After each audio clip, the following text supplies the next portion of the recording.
Hi student. GIT का online class में आप लोग का स्वागत है। और आज के क्लास में हम लोग सीखने वाले हैं सप्लाई ऑफ सर्विसेज के बारे में कि सप्लाई ऑफ सर्विसेज होता क्या है और कैसे हम लोग इस क्वेश्चन को रिकॉर्ड करते हैं।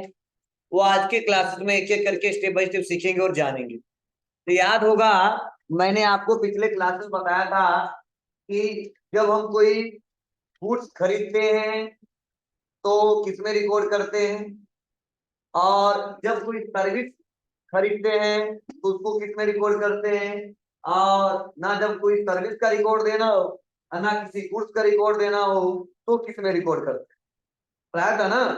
कितने मोड, कौन कौन से थे? Item invoice mode, as voucher, accounting invoice. तो इसमें भी देखो लिखा गया सप्लाई ऑफ सर्विसेज, मतलब सर्विस ऑफ बेचने वाले। मतलब अभी तक सर्विस खरीदे थे लेकिन अब हम लोग सर्विस बेचने वाले हैं। तो आप बताओ, तो सेल वाउचर में भी तो तीनों मोड आते हैं, accounting invoice mode, item invoice mode, as voucher. तो इन तीनों का इस्तेमाल हम लोग कर सकते हैं इसमें भी। तो आज हम लोग सप्लाई करने वाले हैं सर्विस को, सर्विस को बेचने वाले हैं। इसीलिए सेल वाउचर का जब इस्तेमाल करेंगे तो किस मोड का इस्तेमाल करेंगे? Accounting invoice mode. ठीक है, इतना क्लियर है? हाँ, जैसा कंडीशन हमारे परचेज वाउचर में था सेम वही कंडीशन सेल वाउचर में है। ठीक है, इंट्रा स्टेट और इंटर स्टेट का। ठीक है, और जीएसटी का रूल भी सेम वही है, तो इसमें ज्यादा डिस्कस करना नहीं है। तो यही पे लिखा है, देखो इसके बारे में ही बताया जा रहा है कि after enabling GST in the company we can recover inward and outward supply of services using purchase voucher and sale voucher. मतलब जब भी हम लोग जीएसटी फीचर्स को इनेबल करते हैं, ठीक है, तो इनवर्ड सप्लाई को रिकॉर्ड करने के लिए किस वाउचर का इस्तेमाल करते हैं? Purchase voucher. और आउटवर्ड सप्लाई को रिकॉर्ड करने के लिए किसका इस्तेमाल करते हैं? Cell voucher. सेम वही कंडीशन है सप्लाई में भी, इंट्रा स्टेट और इंटर स्टेट। तो मैंने इंट्रा स्टेट के बारे में क्या बताया? जब सेम स्टेट हो। और इंटर स्टेट के बारे में क्या बताया? जब दो स्टेट की बात करें। तीन पे देखो किस चीज के बारे में लिखा गया है, ये supply of services shall be an inter state supply if the services provide and services recipients are located in the same. समझे ना? मतलब इंट्रा स्टेट सप्लाई कब बोलेंगे? जब हम लोग सप्लाई मतलब सर्विस जो प्रोवाइड कर रहे हैं, ठीक है, दोनों का स्टेट क्या हो? सेम हो। ठीक है, और फिर से मैंने आपको बताया था कि जब दो स्टेट की बात करें तो उसे बोलते हैं हम लोग इंटर स्टेट। ठीक है, तो यहाँ पे बताया भी जा रहा है कि similarly in the supply of services shall be the inter state supply of the services provide and services recipients are located in the. ठीक है, मतलब अगर हम सप्लाई सर्विस कर रहे हैं और दोनों का स्टेट क्या है? अलग अलग है, तो उस सप्लाई को क्या बोलते हैं? इंटर स्टेट सप्लाई बोलते हैं। और जीएसटी लगाने का रूल वही है। ठीक है, लिखा गया पिछले में बता दिया है। ठीक है, कि ऑलरेडी मैं पहले से पढ़ा चुका हूँ, इसको समझा चुका हूँ। चलिए इस पे क्वेश्चन समझते हैं, तब बेटर तरीके से आपको समझ में आएगा। हाँ देखो, बिजनेस सिनेरियो के बारे में बताया जा रहा है। मतलब अभी तक हम लोग क्या कर रहे थे? कंप्यूटर पढ़ा रहे थे। ठीक है, और कंप्यूटर पढ़ाने के बाद से, ठीक है, मैं आपसे फीस ले रहा था। नहीं चलो अब हमारा काम चेंज हो गया है। ठीक है, हम पढ़ाने के बाद कौन सा काम करने वाले हैं? एडवर्टाइजिंग का काम करने वाले। ठीक है, इसी से रिलेटेड कुछ क्वेश्चन दिए गए हैं, समझाया जा रहा है, ध्यान से सुनना समझना। क्या सर्विस मैं दे रहा हूँ, तो यहाँ पे एक एग्जाम्पल एक क्वेश्चन दिया गया है। कहा गया tax exclusive services. Tax exclusive services का मतलब होता है वह सर्विसेज, ठीक है, जिसमें जीएसटी हमको बाद में ऐड करना है। जीएसटी हमको बाद में ऐड करने हैं, उसे बोलते हैं टैक्स एक्सक्लूसिव सर्विस। जैसे मैंने क्या किया, एक आपको कोई सर्विस दिया, कितने का? 5,000 रुपए का, और मैंने बोला उस पर 28% क्या है? टैक्स। ठीक है, 5% टैक्स। तो ऐसे अमाउंट को बोलते हैं टैक्स एक्सक्लूसिव सर्विसेज। और मैंने बोला कि 5,000 की यह सर्विस है, इसमें जीएसटी पहले से ऐड है, उसे बोलते हैं इंक्लूसिव टैक्स। क्या बोलते हैं? Inclusive tax. मतलब एक्सक्लूसिव मतलब जीएसटी बाद में, इंक्लूसिव इसमें जीएसटी पहले से ऐड होता है। मतलब वह अमाउंट जिसमें जीएसटी पहले से ऐड हो उसे बोलते हैं इंक्लूसिव अमाउंट, और वह अमाउंट जिसमें जीएसटी बाद में ऐड करना हो उसे बोलते हैं एक्सक्लूसिव अमाउंट। क्लियर है ना? ये जो मेन टॉपिक है प्रेजेंट टाइम में क्या है? Tax exclusive services. बोले ऐसा सर्विस हम देने वाले हैं जिसमें जीएसटी बाद में लेंगे, मतलब बाद में लेने मतलब वो सर्विस जितने का दे रहे हैं वो तो लेंगे ही नहीं, उसके बाद जीएसटी भी ऐड होगा, छुड़ेगा। तो देखो क्या सर्विस दे रहा है, थोड़ा समझने की कोशिश करना। कहा जा रहा है कि Gayatri computer private limited provided advertising services, मतलब क्या कर रहा है, जो गायत्री कंप्यूटर प्राइवेट लिमिटेड है वो एडवर्टाइजिंग का सर्विस दे रहा है। एडवर्टाइजिंग का सर्विस का मतलब प्रचार प्रसार, ठीक है। जैसे मान लो आपका कोई बिजनेस है और मेरे पास वो सुविधा है, तो आपने बोला सर मेरी कंपनी का मेरे बिजनेस का प्रचार कर दीजिए, क्या चार्ज लेंगे, समझे। तो वही मैं अब कंप्यूटर पढ़ाना छोड़ के प्रचार करने जा रहा हूँ, ठीक है। तो यही एडवर्टाइजिंग का सर्विसेज दे रहा हूँ, कितने का, तो 5 लाख, मुझे लगता 5 लाख रुपए का, मतलब एक डील हुआ होगा हमारे और उनके बीच, इनके बीच, टू सेलो प्राइवेट लिमिटेड गोरख, मतलब जो सेलो प्राइवेट लिमिटेड गोरखपुर के हैं, ये मेरे कस्टमर हैं, ये मेरे पास दौड़े दौड़े आए और मुझसे सर्विस ले रहे हैं, मांग रहे हैं किसका सर्विस, एडवर्टाइजिंग का सर्विस। मैं सेल कर रहा हूँ कितने में, 5 लाख रुपए में। तो हमारे हुआ होगा कि वो 1 महीने एडवर्टाइजमेंट कराएंगे कि 2 महीना कराएंगे या 6 महीना कराएंगे, यहाँ पे देने का मतलब नहीं है, मतलब फिक्स किया कितने में, 5 लाख। तो हमारे उनकी बिक्री होगा, ये एडवर्टाइजमेंट जो होना चाहिए लगभग 2 साल तक होना चाहिए, ये साल भर तक होना चाहिए, ये 1 महीने तक होना चाहिए, ठीक है ना। तो मैंने जो भी सर्विस दिया 5 लाख में दिया है, लेकिन जीएसटी में देखो ऐड है, कहा जा रहा है कि additionally GST 18% in charge on the invoices with reference number 7 GCPL Gayatri computer private limited, मतलब देखो मैंने शॉर्ट में लिखा है ना, जीसीपीएल, ठीक है। तो ऐसे भी दोनों बना सकते हैं, तो या ऑटोमेटिक नहीं मेमोज दिखाएंगे जिससे आपको बेटर तरीके से समझ में आए और आसानी तरीके से हम लोग काम कर लें। तो पहले तो आपको लेजर बनाना पड़ेगा किसका, सेलो प्राइवेट लिमिटेड का, और उसके बाद से सन्डे डेबिटर मतलब अंडर ग्रुप रहेगा और उसका जीएसटी नंबर डालेंगे, और सेकंड हमको बनाना है एडवर्टाइजिंग सर्विसेज का, अंडर ग्रुप क्या रहेगा, डायरेक्ट इनकम। हाँ ये सर्विस है तो सर्विस में क्या लगता है, से को सर्विस अकाउंटिंग कोड, क्या लगता है, सर्विस अकाउंटिंग कोड, ठीक है। चलिए देखते हैं इस क्वेश्चन को सॉल्व करके क्या इसके स्टेप हैं और कहाँ कहाँ हमको जाना होगा। बहुत सिंपल है, आप आसानी तरीके से कर ले जाएंगे। तो आ जाता हूं मैं टैली पे और आ जाऊंगा बाउचर में और दबाऊंगा या फेट और ले लूंगा इस बार सेल बाउचर, क्या लूंगा, सेल बाउचर, कंट्रोल एच करूंगा और लूंगा अकाउंटिंग इनवाइस मोड, और यहां पर हमने लिखा 7 जीसीपीएल, समझे। उसका नीचे आ जाएंगे और पार्टी अकाउंट नेम, किसको बेच रहे हैं, तो अल्ट सी सेलो,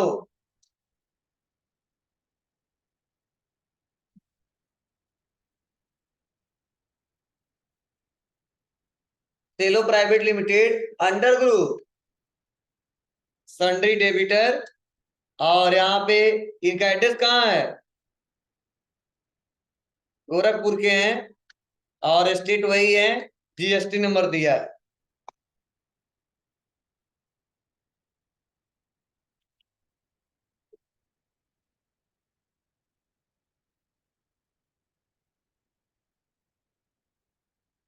अब पार्टिकुलर, तो क्या सर्विस हम दे रहे हैं, बोलो जी, तो आपको बनाना पड़ेगा ना, तो वह बता देते हैं अल्ट सी करके, क्या है हमारे व्यापार के लिए, इनडायरेक्ट इनकम,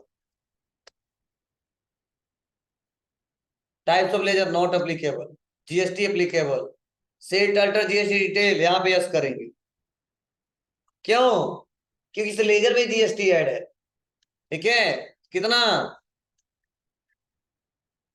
99, 83 है, और nature of transaction sales taxable, और टैक्स टाइप 18 मैंने यहां पे ले लिया, गुड्स या सर्विस, सर्विस, बस। करें इंक्लूसिव जीएसटी, उन्होंने नो, अभी इसका इस्तेमाल नहीं करना। अमाउंट पूछा जा रहा है, अमाउंट में क्या करेंगे यहाँ पे, 5 लाख, उसके बाद सेंट्रल टैक्स स्टेट टैक्स।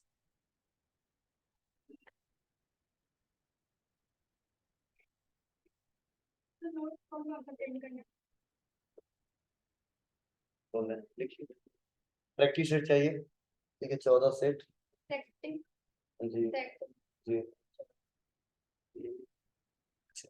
14 ना करिए, कितना संख्या इसमें भी, इसमें कितना संख्या है जी तुम लोग का जी? लगभग उसको कर दीजिए 40 कर दीजिए प्रैक्टिस सेट, क्योंकि लोग भी देना है। हो गया, उसके बाद से नोट्स देना है 1 बजे में, 1 बजे में तो टैली बेसिक, तो लगभग अब चेक करना पड़ेगा उसमें, रजिस्टर देख लीजिए कितने लोग मिला है, सर दे चुके हैं रजिस्टर में, ठीक है ना। उसके बाद जितना घटा दीजिएगा संख्या चेक कर, बस और कहीं नहीं।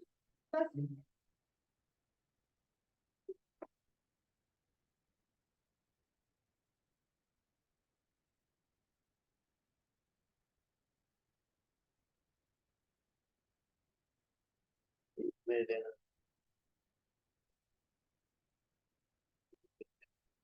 ठीक है चलो। तो इसको हम लोग सॉल्व करते हैं, तो कर दिया ना जी, आते हैं और बैक आते हैं। तो मैंने यहाँ पे देखो डे बुक में आओगे तो क्वेश्चन जो हमने किया वो दिखेगा ही दिखेगा। अब आगे बढ़ते हैं और अगला क्वेश्चन करते हैं।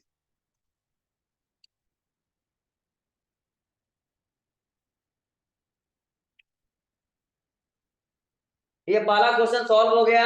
नेक्स्ट अगला है टैक्स इंक्लूसिव सर्विसेज, इसके बारे में मैंने पहले ही बता दिया, ठीक है। बोले ऐसी सर्विसेज जिसमें टैक्स का अमाउंट पहले से ही क्या हो, इंक्लूड हो, अर्थात अमाउंट टैक्स रेट पहले से ही ऐड हो, सर्विसेज इंक्लूसिव टैक्स कहलाता है। इस प्रकार की काउंटिंग करने से पूर्व निम्नलिखित फीचर्स इनेबल करने होते हैं। कहाँ कहाँ जाओगे, गेटवे ऑफ टैली में, वाउचर में, सेल्स वाउचर में, कॉन्फ़िगरेशन, और वहां पे क्या ऑप्शन आएगा, provide amount inclusive of tax for ledger, इसको क्या करेंगे, यस करेंगे। क्लियर है, चलो इसको हम लोग सॉल्व करते हैं। तो बहुत सिंपल है, मेरे में तो फीचर्स पहले से इनेबल है, तो पहले तो इसको हम लोग क्या करते हैं, बंद करके तुमको दिखाता हूँ।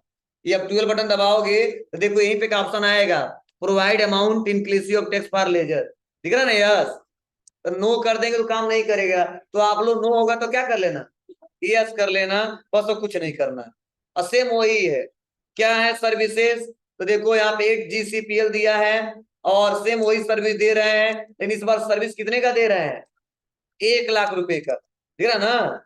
Gayatri computer private limited provided advertising services worth ₹1 lakh, कितने रुपए का, 1 लाख रुपए का सर्विस प्रोवाइड कर रहे हैं। लेकिन यहाँ पे बता रहा है इंक्लूडिंग ऑफ, ठीक है, अब 18% GST to Cello private limited Gorakhpur with reference number year. मतलब ये जो 1 लाख रुपए जो दिख रहा है ना, इसमें GST पहले से ऐड है, कितना परसेंट, 18%।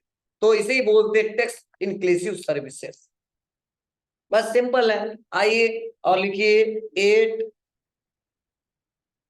GCPL, और पार्टी नेम वही है, Cello private limited, control A, control A, और सर्विस भी वही है। देखो यही लिखा है इंक्लूसिव GST, और 1 लाख रुपए जो मैंने लिया था ना, 18% GST उसमें ऐड था, इसीलिए पैसा इसी में लिखेंगे 1 लाख रुपए, तभी निकल के आएगा कितने का सर्विस दिए थे, 2 2 4 1 5, दिख रहा ना आपको, लगभग 84,000 रुपए का हमने सर्विस दिया था।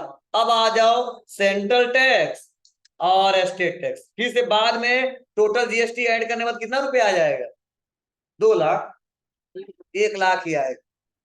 मतलब इतना मैं समझाने की कोशिश कर रहा हूँ कि मैंने, मेरे पास जो ग्राहक आया था, मैंने बोल दिया था कि GST के साथ टोटल में चार्ज दूंगा कितना, 1 लाख, ठीक है। तो मैं अपने बुक ऑफ अकाउंट में रिकॉर्ड करूंगा, तो केवल 1 लाख रुपए तो लिखूंगा नहीं, उसको बताना पड़ेगा कितना GST क्या है। इसके लिए हमने क्या किया, फीचर को इनेबल किया, तो जैसे ही GST में लिखा 1 लाख, तो अपने आप बारिश आ गया कितना रियल अमाउंट होगा।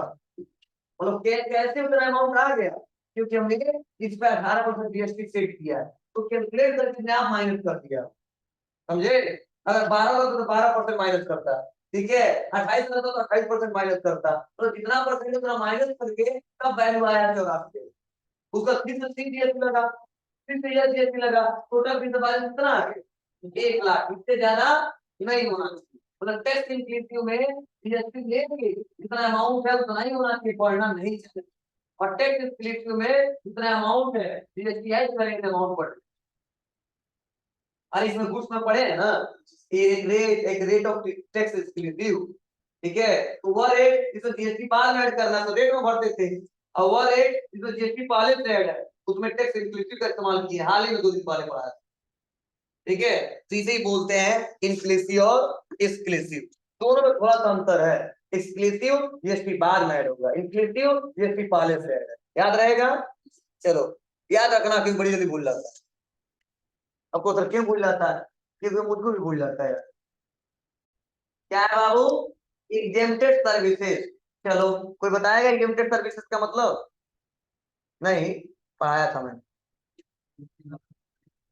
एग्जेम्प्ट नाम सुने हो, सुने हो तो बताओ, ध्यान देना।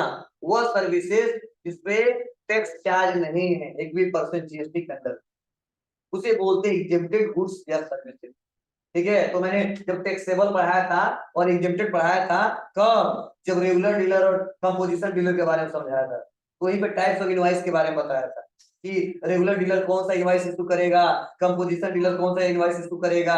तुमने बताया था जब टैक्सेबल गुड्स को सेल किया जाए तो क्या होगा, एग्जेम्प्टेड गुड्स को सेल किया जाए तो क्या होगा, या सर्विसेज को सेल किया जाए तो क्या होगा। बड़ी जल्दी भूल जाता है आप लोग, ये सबसे बड़ी दिक्कत है। ये मत करना सर जी, आपको भूल जाता था, कोई भूल जाता है, ठीक है। मतलब ये आप भूलता है, सब नहीं भूलता, ठीक है। मतलब एग्जेम्प्टेड सर्विसेज का मतलब कि वह सर्विसेज जिसपे जीएसटी 1% चार्ज ना हो, उसे बोलते हैं एग्जेम्प्टेड सर्विसेज या एग्जेम्प्टेड गुड्स, ठीक है। तो इस बार जब हम लोग सेल करने वाले, सर्विस को सेल करने वाले, लेकिन इस पे जीएसटी 1% चार्ज नहीं हो रहा है, चार्ज नहीं ले रहे हैं, या गवर्नमेंट ने उसमें नहीं, उस कैटेगरी में नहीं रखा है, ठीक है, जीएसटी 1% नहीं है, ठीक है। तो उस क्वेश्चन को कैसे सॉल्व करेंगे, ये समझने वाले हैं। देखिए यहाँ पे बताया जा रहा है कि exempted services are the services which are not subject to tax, ठीक है ना। और इसके बारे में देखो बताया जा रहा है कि some exempted services, renting of residential house for use of residence,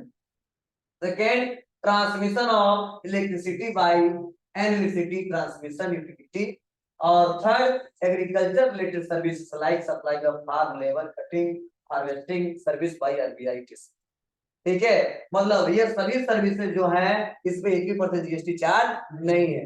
चलिए देखते हैं क्या मतलब है। फर्स्ट बताया जा रहा है कि renting of A residential house for use of residence, मतलब मैंने बहुत बड़ा बिल्डिंग बनवाया है या छोटा ही बनवाया है, ठीक है। और कोई ऐसे पर्सन लोग आ जाते हैं जो अपने आवास के लिए वो हमारे पास आए और उन्होंने बोला कि मैं यहाँ पे रहूंगा, ठीक है, मतलब आवास बनाऊंगा अपना, ठीक है, मुझे रहना है, ड्यूटी तो मैं करता हूँ दूसरी जगह, लेकिन रहना यही है, मेरा फैमिली यहीं पे रहेगा, ठीक है। आवास के तौर पे उस बिल्डिंग को हम रेंट पे ले रहे हैं, ठीक है। तो वो मकान मालिक कहेगा नहीं 200 रुपये भाड़ा और 18% जीएसटी, नहीं, नहीं लेगा ना, देते हो तुम लोग, नहीं देते हो, ठीक है। मतलब वैसे हाउस को हम लोग रेंट पे दे रहे हैं, सेल कर रहे हैं, ठीक है, तो किसी आवास के लिए दे रहे हैं और रहने के लिए दे रहे हैं, अब चाहे वो स्टूडेंट हो या कोई बिजनेसमैन, ठीक है।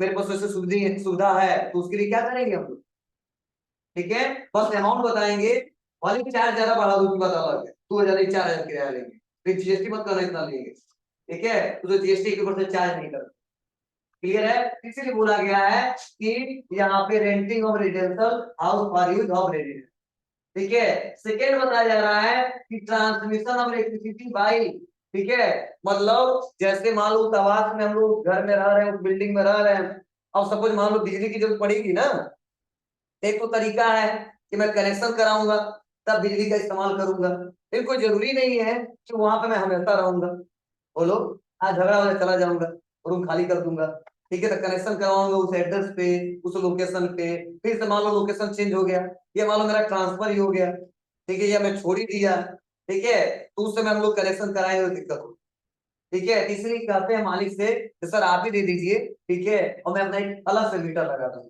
मतलब मीटर लगवा लूंगा, जितना मैं कंज्यूम करूंगा, ठीक है, और जितना आपका बिजली का बिल आएगा टोटल मेरे मीटर से चेक कर लीजिएगा, यूनिट जोड़ लीजिएगा, वो चार्ज मैं दे दूंगा, लेकिन आप अपना पे करते रहिएगा। मतलब एक के नाम से कनेक्शन रहेगा और जितने लोग हैं उसका इस्तेमाल करेंगे। तो मालिक कहेगा नहीं, जितना चार्ज आएगा वो भी देना है और जीएसटी भी देना है, नहीं जीएसटी नहीं लेते हैं, ठीक है। तो वही बोला गया है कि transmission of electricity by the electricity transmission utility, मतलब जब हम लोग क्या करते हैं, इलेक्ट्रिसिटी ट्रांसमिट करते हैं, ठीक है, और एक जगह से दूसरी जगह, तो वहां पे हम लोग जीएसटी चार्ज कोई नहीं लेते हैं। ध्यान देना, क्योंकि हम लोग कलेक्शन करवाते रह जाएंगे, और ऐसा नहीं है फिक्स है कि परमानेंटली हमको रहना है और मेरा बिल्डिंग भी नहीं है तो वहां पे कराने की जरूरत नहीं है, उसको खरीदना पड़ता है। जिसको किसे खरीदना पड़ता है? उस मालिक से जिसके यहाँ रहते हैं, ये जो सर्विस नजदीक को जरूरी है। ठीक है, अगर ऐसा होता है मालिक वो कहता नहीं होगा, एक भी बल्ब नहीं जलाने देंगे, ठीक है, तो उसे नहीं लेंगे, पास के पड़ोस के कोई है संपर्क है उससे ले लेंगे, हो सकता है ना, ठीक है। तो आपकी मर्जी है, कोई जरूरी नहीं कि हाँ उस मालिक से ही लेंगे तो इसे बोलेंगे नहीं, पास में कोई है वो देता है तो उससे ले लो, ठीक है। और आप कैसे भी आ जाना चाहिए इस्तेमाल। नेक्स्ट अगला है एग्रीकल्चर रिलेटेड सर्विसेज, ठीक है। एग्रीकल्चर नाम सुने हो ना आप लोग, ठीक है, मान लो वो पढ़ाते पढ़ाते तो खेती वाला भी काम करना है हमको, ठीक है, करते हैं, ऐसा नहीं है, ठीक है। और मान लो हम लोग का कास्ट भी यही है कुशवाहा, ठीक है, बहुत करना पड़ेगा, ठीक है, खेती उती बहुत करते होते हैं, उतना ज्यादा नहीं भी करते हैं, ठीक है। तो यहाँ बोला गया है एग्रीकल्चर रिलेटेड सर्विसेज, क्या मतलब है इसका? मतलब यही है कि मान लो मैं एक ठेकेदार हूँ, ठीक है, और मेरे पास बहुत सारे वर्कर है, लेबर है, ठीक है, और आप सपोज आपका, ठीक है, गेहूं का सीजन चल रहा है इस समय, ठीक है, गेहूं काटने वाले हैं, ठीक है, हाल ही में, ठीक है, 9 मिनट से चालू हो जाएगा, ठीक है। तो इतना ज्यादा है कि आप घर पे नहीं काट पाते हो, इतना टाइम नहीं है कि आप खुद काटोगे, तो मेरे पास दौड़े दौड़े आओगे, अब मतलब अब बोलो कि मेरा गेहूं कटाना है, कितना 1.5 बीघा है, 2 बीघा है, ठीक है, तो हम बोले कोई बात नहीं है, चार्ज इतना लगेगा, कट जाएगा, ठीक है। तो क्या करूंगा, वो चला जाएगा, चार्ज तो हमको देगा, काम उनका करवाएंगे, तो मैं लेबर के पास फोन करूंगा, बाबू जाना है, यह वाला खेत काटना है, काट के चले आना, चार्ज मत मांगना, मैंने चार्ज दे दिया, ठीक है, तो वो मैंने सर्विस दे दिया, उसी बोलते हैं एग्रीकल्चर सर्विसेज, समझे ना। मतलब जितने एग्रीकल्चर सर्विस बहुत सारा हो सकता है, ठीक है, मेरे पास लेबर है, मैंने खाद छिटवा दिया, ठीक है, रोपनी करवा दिया, बहुत कुछ है, मतलब जितने एग्रीकल्चर से रिलेटेड है उस पे 1% चार्ज नहीं,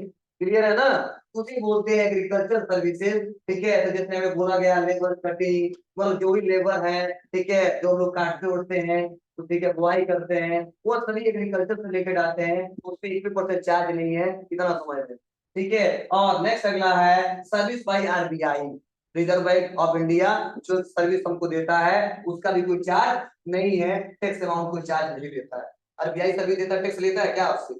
नहीं लेता है, ठीक है। तो ऐसे सर्विसेज को बोलते हैं क्या? Exempted services. क्या बोलते हैं? Exempted services. इसी पे देखो एक एग्जांपल है और एक क्वेश्चन है, तो मैंने बताया कि गायत्री कंप्यूटर प्रोवाइड, ठीक है, Gayatri computer private limited provided agriculture services, मतलब अब ये एग्रीकल्चर का सर्विस प्रोवाइड कर रहे हैं किसको? टू खुशी फार्म, मतलब खुशी फार्म, ठीक है, ये मेरे कस्टमर, क्या है? कस्टमर है। और ठीक है, नहीं कहते हैं अरे यार इनका बहुत बड़ा सा फार्म, मतलब फार्म लोग समझ रहे हो ना, ठीक है। कितने रुपए का सर्विस हम दे रहे हैं? टोटल 50 का, ठीक है, and this services is exempted from GST tax, और इस पे एक भी परसेंट टैक्स नहीं है, तो सिंपल है। बस हम क्या करेंगे, मेरा कंपनी तो बना ही है, एक एग्रीकल्चर का लेजर बनाएंगे और एक खुद ही फार्म का बनाएंगे, और इस क्वेश्चन को सॉल्व कर लेंगे, क्योंकि टैक्स अमाउंट नहीं ले रहा था, तो ना यहाँ पे एक्सक्लूसिव इस्तेमाल करेंगे ना इनक्लूसिव इस्तेमाल करेंगे, बस जो है उतना बता देंगे, एक भी परसेंट चार्ज हमको नहीं लेना, ठीक है। और ऐसे सर्विसेज बहुत सारे आ सकते हैं, तो चलिए आते हैं और बनाते हैं इसको, एग्रीकल्चर सर्विसेज कहाँ पे आएंगे? वाउचर, और पार्टी नेम अलसी, उसी, हाँ, सन्ड्री, डेबिटर, यहाँ पे जीएसटी से कोई मतलब है नहीं प्रेजेंट टाइम में, क्योंकि जीएसटी से रिलेटेड काम ही नहीं करना हमको आज, बस बैक आएंगे, अल्ट सी करेंगे, और एग्रीकल्चर सर्विसेज, ये भी सर्विस दे रहे हैं ना, इनडायरेक्ट क्या है हमारा? इनकम है, मतलब यही हमारा इनकम का स्रोत ही है। और बोलेंगे क्या, GST not applicable, not applicable. बस कितना, तो 50 है। कुछ नहीं करना, सेव कर लेना, हो गया। समझे? तो ऐसे क्वेश्चन आप आसानी तरीके से रिकॉर्ड कर सकते। तो यह हुआ पूरा कंप्लीट। यह सोल्यूशन दिया है कहाँ कहाँ कैसे जाओगे। जीएसटी रिपोर्ट का फिर से बता रहा, रिपोर्ट चेक करने के लिए। तो ये रिपोर्ट चेक करना कई बार बताया हूं मैं आपको कि सेल का रिपोर्ट कैसे चेक। हाँ, क्या करेगा? हाँ, अमाउंट मैच नहीं करेगा। कोई 2 किया है, कोई